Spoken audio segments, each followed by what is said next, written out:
Bugünkü dərsimiz verilənlər bazası strukturunun yaradılması və yeni verilənlər bazası necə yaratmalı, sahənin ölçüsünü necə dəyişməli, başlıca açar nədir, bu nəyə lazımdır? Bu kimi sualların cavabını biz burada bu cavab verəcəyik. Bu cavabını burada tapacağıq. Deməli, hər birimiz coğrafi atlasdan istifadə etmişik. Orada coğrafi obyektlər, xəritələr, okeanlar, dənizlər, çaylar haqqında informasiya xəritələr vasitəsilə təqdim olunur. Bəzən xəritələrlə yanaşı hər bir ölkənin bayrağı, sahəsi, əhalisi, pul vahidi haqqında əlavə informasiyalar da yerləşdirilir. Və atlasın informasiya axtarışı çox vaxt aparır. Və əgər axtardığımız şəhərin hansı ölkədə, qitədə olduğunu bilmiriksə, həmin şəhəri xəritədə tapmaq müşkülə çevirə bilər. Və şəhərin yeri haqqında nə qədər çox informasiyamız olarsa, biz onu bir o qədər tez tapmış olarıq. Coğrafi obyektlər haqqında informasiyanı təqdim etməyə daha səmərəli üsulu isə verilənlər bazasından istifadə etməkdir. Və belə bir verilənlər bazasını yaratmağa çalışacağıq. Biz, deməli, map adlandırdığımız verilənlər bazası 3 cədvəldən ibarət olacaq. Qitələr, ölkələr, yaşayış məntəqələri.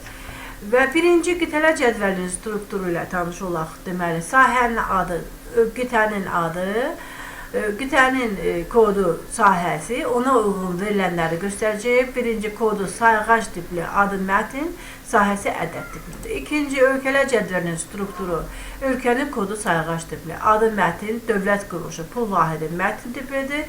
Ölkənin sahəsi ədəd, internet ünvanı hiperistinad. Üçüncü isə yaşayış məntəqələri cədvəlinin strukturu, məntəqənin kodu sayğac tiplidir, adı mətin tipli, coğrafi enli, coğrafi uzunluq ədəd tiplidir. Tipləri mətin tiplidir, əhalisi ədəd tiplidir. Hər bir sahənin mənası onun adından aydın olur. Hər cədvəldə sayğac adlandırılan bir sahə vardır ki, o açar sahəsi adlanır. Açar sahəsi adlanır. Bu xüsusi sahədir. Hər bir cədvəlin açarı olmalıdır. Çünki cədvəldəki yazılar avtomatik olaraq açar sahəsinə görə sıralanır və bunun sayəsində də cədvəldə həmişə verilənlər nizamlanmış olur. Qitələr və ölkələr cədvəlində qitənin adını və ölkənin adını da açar sahəsi kimi elan etmək olardı. Lakin proqram mühitində ədəd tipli sahələr işləmək ədəd tipli sahələrlə işləmək daha asandır. Yaşayış məntəqələr cədvəlində isə açar kimi coğrafi enli, coğrafi uzunluq göstərmək olardı. Lakin açar kimi sayğac tipli sahədən istifadə etmək daha məqsədə uyğundur. Çünki sadə açarla işləmək 2 ədəddən ibarətdir. Mürəkkəb açarla işləməkdən daha rahatdır. İndi isə həmin cədvəllərin yaradılması ilə tanış olaq. Office proqram paketinin alt menyusu olan Access-in üzərində mouse'un düyməsini bir dəfə vururuq. Belə bir proqram pəncərəsi açılır. Fayl menyusundan sazdat əmrini veririk. Sağ tərəfdə açılan paneldən nova baza daxil edirik. Və açılan dialog boksunda yeri yaradılan verilənlər bazasının saxlandığı yeri göstəririk. Deməli,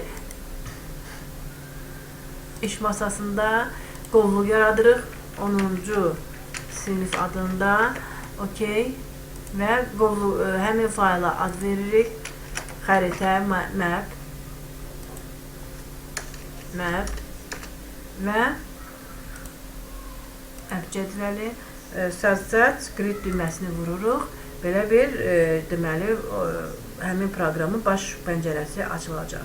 Office proqramlarından fərqli olaraq Access-də yeni yaradılan sənədi başlanğıcda ad verib saxlamaq təklif edir. Pəncərənin sol hissəsində düymələrlə tanış olaq. Cədvəllər, sorğular, formalar, hesabatlar və s. Onları hər birisini şıqqıldatsaq, sağ tərəfdə onun yaradılma üsulları göstərilir. İndi birinci bunu bağlayaq, təzədən açaq. Open. Yenə yaratmaq üçün konstruktor cədvəl yaratmaq üçün konstruktor rejimindən istifadə edilir. Üzərində 2 dəfə vururuq, belə bir sahə açılır. Yuxarı hissədə yazırıq qitənin adı.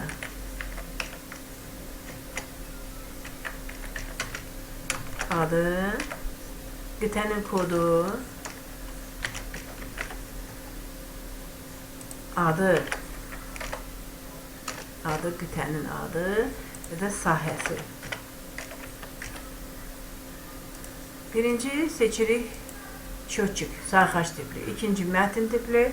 Yine üçüncü də yeni mətin tipli seçirik.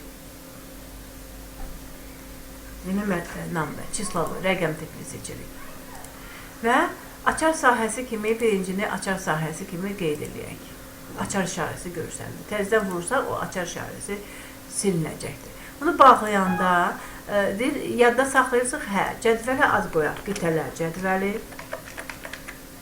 Okey. Açar sahəsi təyin eləmədiyimizə görə o bizdən avtomatik olaraq açar sahəsi təyin etmiş olacaq. Qitələr cədvəlimiz hazırdır. Bu onun cədvəl rejimidir. Konstruktor rejiminə keçmək üçün konstruktor üzərində vururuq, onun konstruktor rejiminə keçirik. Cədvəlimizi dolduraq. Adı. Deməli, neçə dənə qitəmiz var? Avropa, Asiya,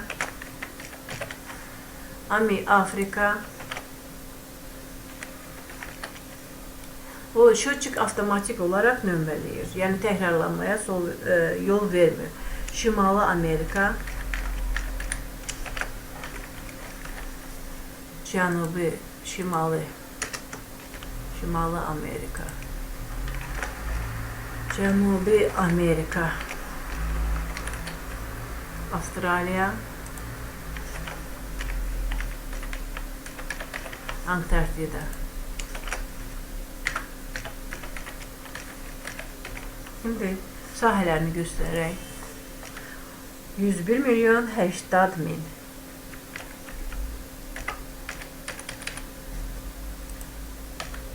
43 milyon 810 min.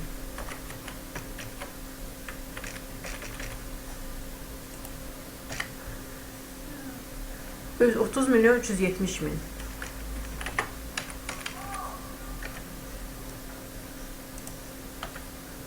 24 milyon 490 min.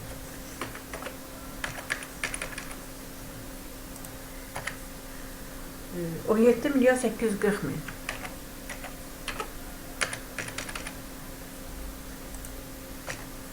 7 milyon 600 min. 13 milyon 720 min.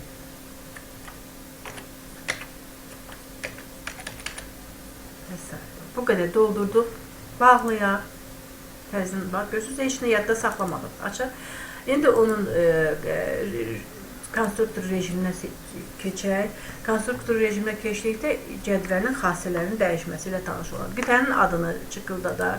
Sahəsi aşağıda baxırıq. Cədvəlin xassələrini buradan dəyişdiririk. Obşu bölməsi seçilib, ümumi bölməsi seçilib general vərəqəsində. Razmer polya, yəni fayl sizi sətrini seçirik. Burada susqunluqla 50 göstərilib. Simvol. Həmin qiyməti 15 edək. Çünki ən uzun olan bizdə Şimali Amerikanın yazmaq üçün 15 simvol olması kifayətdir. Yazdıq. Sonra qitənin sahəsini çıqıldadaq. Burada susqunluq длинноцелый, long integer göstərilmişdir. Bunu isə əslində həqiqi ədəd olduğundan desitilini qeyd eləyək. İndi isə cədvəl rejiminə keçək. Bax, buradan da keçə bilərik. Əvvəlcə yadda saxlamaq. Cədvəl rejiminə seçdik. Təzədən boş sətr yarandı. Bu avtomatik olaraq bu sətirlər şöçük yazılıb, avtomatik olaraq bu artırır. Təzədən konstruktor rejiminə keçək və cədvəli qapadaq. İkinci cədvəlimiz isə olacaq ölkələr cədvəli. Ölkənin adı, ölkənin kodu,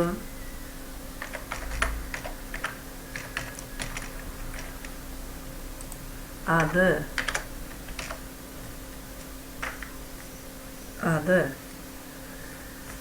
dövlət quruluşu,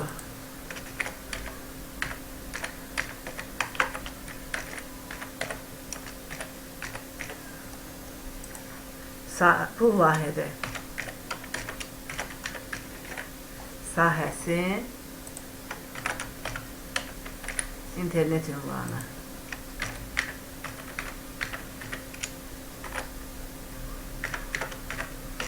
Yazdıq. İndi onun verilənlərini seçək. Burada internet ünvanı, sayğaç tipli, adı, quruluşu, pul vahidi mətn tipli seçmişik. Sahəsi ədəd tiplidir.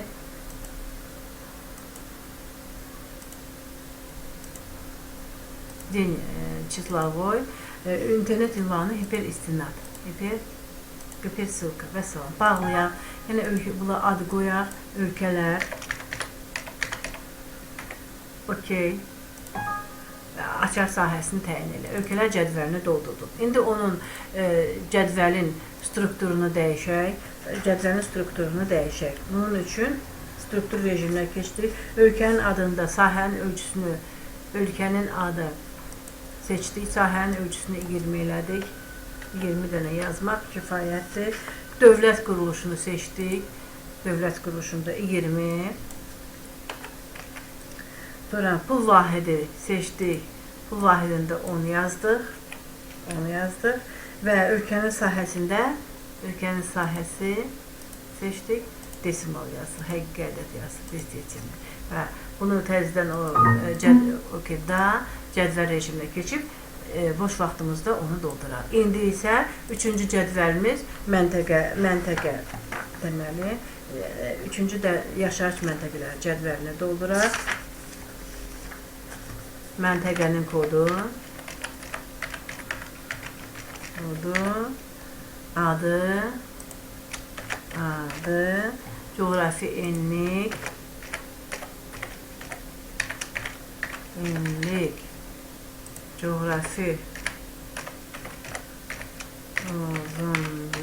coğrafi uzunluq, sonra gəlir tipi, məntəqənin tipi və də internet əhalisi və birinci sayğac tipli, ikinci, mətn tipli, üçüncü çislovoy, dördüncü də çislovoy, beşinci mətn tipli, əhalisi də çislovoy. Bağlayaq, cədvələ ad qoyaq, yaşayış məntəqələri.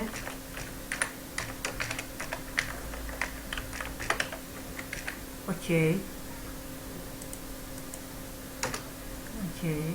Açar sahəsini təyin edək və yaşayış məntəqələrimiz də hazırdır. İndi yenə onun deməli cədvəlin xüsusiyyətlərini, xassələrini dəyişək. Coğrafi deməli məntəqənin adı olacaq. Adını seçək. Burada 20 qeyd eləyək. Ölçüsü 20. Gəlir coğrafi enlik gəlir. Desimal həqiqi ədəddir. Desitimli. Sonra gəlir coğrafi uzunluq. Yəni o da desitimli həqiqi ədəddir. Məntəqənin tipi 10 və əhalisi desimal. Əhalisi həqiqi ədəd. Bağlayaq. Bu da yaşayış məntəqələri cədvəlimiz. Gələn dərslərdə isə bu cədvəllər arasında əlaqə yaratmağı öyrənəcəyik. Dərsimiz hələlik bu qədər. Diqqətinizə görə minnətdaram.